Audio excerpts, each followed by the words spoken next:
फिर से सबको स्वागत करता हूँ आज की बाइबल स्टडी में। मेरे प्रिय, वचन को समझना बहुत जरूरी है। बिना वचन का जहाँ तहाँ से अपने सोच, अपने विचार, अपना परिवेश, जहाँ तहाँ से आप परमेश्वर का वचन को प्रेजेंट नहीं कर सकते, क्योंकि परमेश्वर का वचन उसी का ही वचन है और उस वचन वो परमेश्वर जैसा चाहता है वैसा होना जरूरी है। अपने मन में क्या आया, हम लोग क्या देख रहे हैं, वचन अलग है, चीन चंगाई चमत्कार ये सब अलग बात है। इसीलिए वचन को वचन का स्थान दीजिए, क्योंकि वचन देहदारी हुआ और हमारे बीच में डेरा किया। इसलिए वचन को समझना जरूरी है। वचन का जगह चीन चमत्कार भविष्यवाणी नहीं ले सकता है। इसलिए मैं उत्साहित करता हूं, आप वचन की ओर लौटिए, वचन को समझिए कि हम लोग अभी कौन सी समय पे, कौन सी स्थिति में चल रहे हैं। हो सकता है आप कोई परेशानी में, प्रॉब्लम में, दिक्कत में जा रहे होंगे और आपका परिवार का कुछ समस्या रहेगा, आपका फ्यूचर का कुछ चिंता रहेगा। वो सब बात ठीक है, पर मैं ये आपको उत्साहित करना चाहता हूं, जैसे अंधियारा का बाद उजाला आता है, पतझड़ के बाद फिर से नया पत्ता खिलता है, उसी तरह ही आपका जीवन में अभी भी जो भी प्रॉब्लम चल रहा है वो निश्चय ही बदलेगा। क्योंकि सुख के बाद दुख आता है और दुख के बाद सुख आता है, ये जीवन का प्रक्रिया है। पर वचन को समझना जरूरी है। वचन को नहीं समझने के कारण कुछ लोग भरमाए जाते हैं और जिसके कारण वो अपने को वो ऐसे जाल में फंसा देते हैं और अपने को फंसाने के साथ साथ कईयों को इस तरह गलत बातों में फंसा के उलझा के रख देते हैं। वो वचन को समझना नहीं चाहते हैं, वचन को वो जानना नहीं चाहते हैं। वो अपने चीन चंगाई चमत्कार भविष्यवाणी के जरिए से हमें वचन पता है उसको प्रूव करते हैं। तो वैसे ना होना है। हमें वचन सरल है, सहज है और उस वचन को उसकी अनुसार समझने की आवश्यकता है। तो आज बाइबल स्टडी में दूसरा तीमुथियुस 2:15 के अनुसार वचन को भाग करना जरूरी है। किंग जेम्स वर्जन से मैं लिया हूं, किंग जेम्स बाइबल से। इसको समझना बहुत जरूरी है, क्योंकि ये किंग जेम्स ट्रांसलेशन में ही लिखा गया है, राइटली डिवाइडिंग द वर्ड, पर दूसरे ट्रांसलेशन में लिखा गया है हैंडलिंग द वर्ड। अभी वचन को काम में लाना और वचन को भाग करना ये बहुत ही अलग विषय है। तो सारे वचन हमारे लिए नहीं है, हमारे लिए सारे वचन नहीं है। क्यों नहीं है? क्योंकि यहाँ पर दो समुदाय के बारे में लिखा गया है, यहूदी और यूनानी।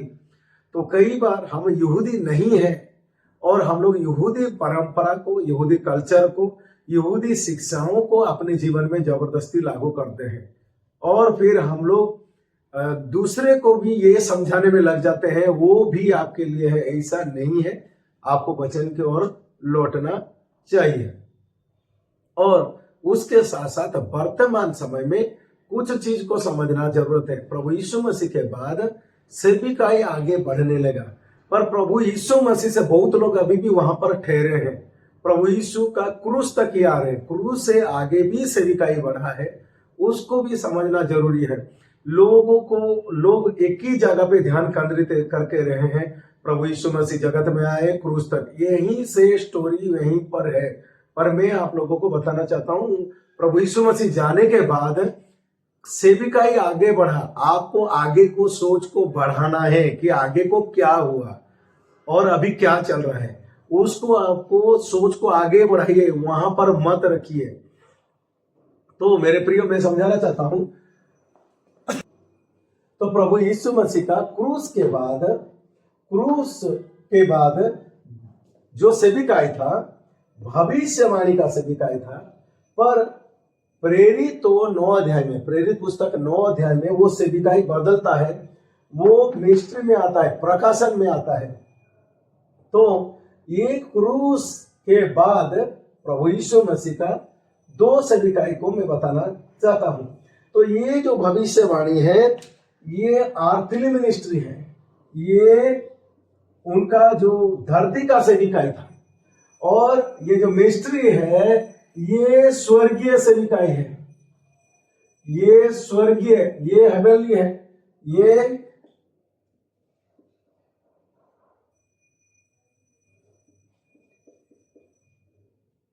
मसीह का अर्थली मिनिस्ट्री और हेवनली मिनिस्ट्री, स्वर्ग उठा जाने के बाद सेविकाई। तो अर्थली मिनिस्ट्री धरती पे जो सेविकाई था वो भविष्यवाणी, प्रोफेटिक मिनिस्ट्री था, वो भविष्यवाणी की सेविकाई था। इसको समझना बहुत जरूरी है, और वो केवल इजरायली लोगों के लिए था। तो इसको वचन को भाग करना जरूरी है, कंपलसरी है। वचन बिना भागे आप समझ नहीं सकते, क्योंकि आप कई बार हम लोग मिक्स कर देते हैं, मिलावटी कर देते हैं। भविष्यवाणी अलग है, प्रकाशन अलग है। तो ये जो भविष्यवाणी यीशु मसीह का दो प्रकार का था, तो ये भविष्यवाणी और ये रेवलेशन, प्रकाशन, मिस्ट्री, ये स्वर्ग से पौलुस को दिया गया। तो यहाँ पर इजरायली लोगों के लिए ये है, जो भविष्यवाणी जो हो रहा है, भविष्यवाणी किया जा रहा है, वो इजरायली लोगों का कॉन्सेप्ट है, वो बॉडी ऑफ क्राइस्ट का नहीं है, मसीह देह का नहीं है। क्योंकि जितनों ने विश्वास किया वो मसीह का देह बन गए हैं, उनको भविष्यवाणी का जरूरत नहीं है, उनको हीलिंग मिरेकल का जरूरत नहीं है, क्योंकि उन मसीह का देह बन गए हैं। उनका मरा हुआ आत्मा अंदर से जिंदा हो चुका है। तो जब जिंदा हो चुका है तो ये अलग है, ये जो प्रकाशन है ये अलग है, और ये जो भविष्यवाणी पुस्तक ये अलग है। ये सारा चीज शारीरिक बातों के ऊपर लागू होता था, शरीर के ऊपर। इनको राजा बनना है, इनका चंगाई चाहिए, इन्हें छुटकारा चाहिए, उनका जरूरत पूरा होना चाहिए। पर जो प्रकाशन ये कहता है मसीह में आपका सब कुछ हो चुका है। तो ये दोनों में अंतर है। और पत्रोस को जो सेविकाई दिया गया वो अर्थली मिनिस्ट्री था, धरती का सेविकाई था, और पौलुस को जो दिया गया सेविकाई वो स्वर्गीय था। तो आपको या तो यीशु मसीह का धरती का सेविकाई के अनुसार चलना है या तो स्वर्गीय का। पर 99% लोग प्रभु यीशु मसीह का अर्थली सेविकाई को फॉलो करते हैं, जबकि स्वर्गीय सेविकाई वो टोटल भिन्न है, टोटल अलग है। और उसके बाद ये जो अर्थली मिनिस्ट्री है, जो इजराइल के ऊपर सेविकाई लिखा गया है प्रेरित पुस्तक 3:21, ये जो है सिंस द वर्ल्ड बिगन, अर्थात सृष्टि के समय से जो हो रहा था उसी के ऊपर आधारित है। तो ये सारा चीज सबको पता है। पर ये जो भविष्यवाणी को छोड़ के जो प्रकाशन आता है, ये प्रकाशन केवल पौलुस के पास पहुंचा, only to the apostle Paul. तो ये जो पॉल के पास पहुंचा, ये लिखा गया है कि secret the world began, Romans 16:25 में लिखा गया है कि ये पहले से गुप्त रखा गया था। ये जो प्रकाशन को गुप्त रखा गया था, तो जब गुप्त रखा गया था, ये प्रकाशन को समझने का समय अभी है। पर हम लोग प्रकाशन को समझना नहीं चाहते हैं। हम लोग अभी भी फंसे पड़े हैं ये धरती का मिनिस्ट्री के लिए, क्योंकि जो धरती का मिनिस्ट्री में फंसे पड़े हैं उनके लिए दूसरा आगमन है, यीशु मसीह धरती पे फिर आएंगे। पर ये जो मिनिस्ट्री है ये लोग रैप्चर में शामिल होंगे। ये स्वर्ग से सेविकाई है, ये स्वर्ग उठाया जाएगा। ये रैप्चर का ग्रुप है, और ये सेकंड कमिंग का ग्रुप है। ये इजरायली लोगों के लिए है। तो आप प्रभु में आए हो मेरे प्रियो, आपको ये क्लियर समझना चाहिए कि आप अन्य जाति हो, आप इजरायली नहीं हो, आप चुना हुआ जाति नहीं हो, आपका खातना नहीं हुआ है। इसको, ये बात को आपको थोड़ा ठहरना है। आप किसी भी प्रकार का सेवा कर रहे हैं, या सेवक है या दास दासी या फिर प्रभु में आए हुए मसीह लोग जो भी हो, आपका खातना नहीं हुआ है। तो जब खातना नहीं हुआ है तो आप अन्य जाति हो, आप यहूदी नहीं हो, आप इजरायली नहीं हो। तो बाइबल में दो समुदाय के बारे में लिखा गया है, यहूदी और इजरायली। पर समस्या है कि आज का मसीह लोग वो इजरायली समुदाय को फॉलो कर रहे हैं, इजरायली का कॉन्सेप्ट जो है वो पुराना नियम नया नियम का कॉन्सेप्ट को फॉलो कर रहे हैं, जबकि पौलुस को अन्य जाति के लिए भेजा गया है। और वो पौलुस का शिक्षा जो प्रकाशन है, ये प्रकाशन को आज तक समझ नहीं रहे हैं और समझना भी नहीं चाह रहे। क्यों समझना नहीं चाहते हैं? पहला कारण है उनका आंख बंद हो गया है। कैसे बंद हो गया है? इजरायली के कॉन्सेप्ट की वजह से। इजरायली कॉन्सेप्ट क्या है? चीन, चंगाई, चमत्कार, भविष्यवाणी। वो वचन की ओर नहीं लौटते हैं। वचन में आइए, वचन को समझिए, वचन को पढ़िए, क्योंकि वचन में दो समुदाय के बारे में लिखा गया है। तो मेरे प्रियो, आप यहूदी नहीं हो, ये चीज को समझ लो। आप यहूदी नहीं हो, यहूदी नहीं हो, आप अन्य जाति हो। तो अगर आप अन्य जाति हो तो आपके लिए केवल पौलुस को भेजा गया। पौलुस का कॉन्सेप्ट को आपको अपनाना पड़ेगा। तो और एक चीज है, पौलुस, पत्रोस भी चमत्कार कर रहा था, पौलुस भी चमत्कार कर रहा था। तो मेरे प्रियो, जब आप पहले भाग करें, वचन को पढ़ें, अब आप जो फीलिंग्स में जा रहे हैं, आपका जो अनुभव हो रहा है, मेरा घुटना ठीक हो गया, मैं ठीक हो गया तो मैं जो सोच रहा हूं वही सत्य है, मेरा फेफड़ा ठीक हो गया तो मैं जो सोच रहा हूं वचन को लेके वो सत्य है। फेफड़ा ठीक होना, घुटना ठीक होना, वो हर जगह पे होता है। क्योंकि जब प्रभु यीशु मसीह धरती पे नहीं आए थे, उसका पहले भी होता था। प्रभु यीशु मसीह चले गए, अभी बाद में भी हो रहा है और सारे समुदाय में हो रहा है। तो ऐसा स्पेसिफिक कुछ नहीं है कि केवल यीशु मसीह को मानने से फेफड़ा ठीक हो जाएगा, कैंसर ठीक हो जाएगा। ये आपका एक भ्रम है, बल्कि हर जगह पे ये चीज होता है, हर समुदाय में ये चीज होता है। तो ये कोई अचंभा का बात नहीं है। पर आपको एक चीज को समझना है कि वचन की ओर लौटना है। पत्रोस चीन चंगाई कर रहा था, पौलुस चीन चंगाई कर रहा था। क्यों कर रहा था? क्योंकि चीन चंगाई दोनों का एक ही तरह इसलिए कर रहे थे क्योंकि यीशु मसीह का सेविकाई बदल रहा था।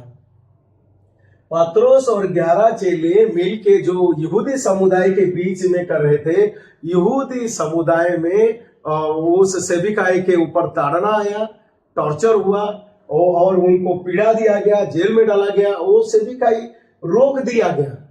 जब यहूदी लोग इजराइल के बीच में सेविकाई रोक दिया गया तो पौलुस को अन्य जाति में भेजा गया। तो अगर पौलुस उसी तरह चमत्कार को नहीं करता तो 12 चेले पौलुस को ग्रहण नहीं करते।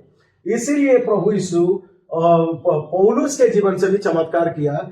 चमत्कार करने के बाद पर पौलुस का बुलाहट था कि वो अन्य जाति में जाए, वो बॉडी ऑफ क्राइस्ट का निर्माण करे, मसीह का देह का। तो पौलुस जो किताब लिखा रोमी से फिलमोन,